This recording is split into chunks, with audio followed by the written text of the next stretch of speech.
Alright, let's look at something different this time. We have x minus 5 square roots of x plus 4. And that's going to be equal to 0. Now, in the previous case, we were letting p equal x squared. But now in this case, we're going to let p squared equal x. Yeah, it sounds nuts, but this is what we're going to be working with right here. Okay, and of course, it'll become clear just as soon as you see what I'm about to do.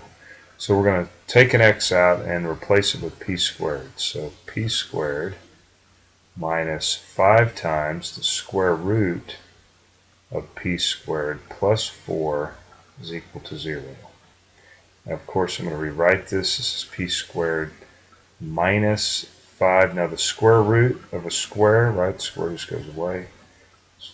Minus 5p plus 4 is equal to 0. Alright, and I do believe we can factor this. 1 times 4 is 4, but we have 5 here, so probably it's going to be a 1 and a 4, and a minus here. Right? So we have p times p is p squared, then we have p times negative 4. It's going to be negative 4p minus 5, so you see minus 5p, and the negative 1 times negative 4 is positive 4. So we set both of these guys equal to 0. Solving for p, we get p is equal to 1 there. And p minus 4. And of course, p is equal to 4.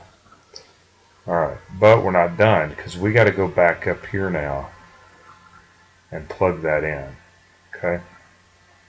We must go back up here and plug this in.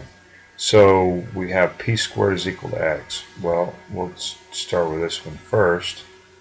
So this would be 1 squared is equal to x, and therefore x is equal to 1. So there's one solution. And then we do this one here.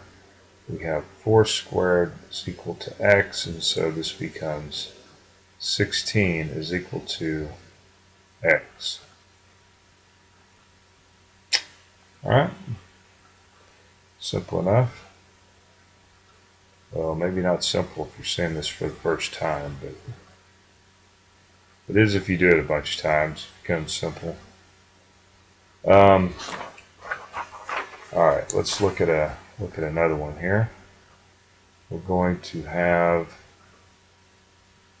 2x minus 11 square roots of x plus 5, and that is equal to 0. So we're going to use the same technique where p squared is equal to x.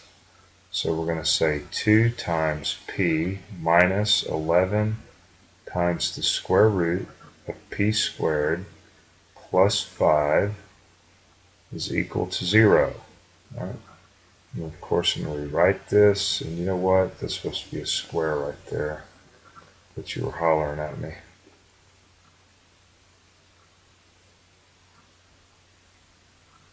All right. Now the question is, can we factor this? 2 times 5 is 10. That's close to 11, so my guess is we're going to be able to factor this. So 2p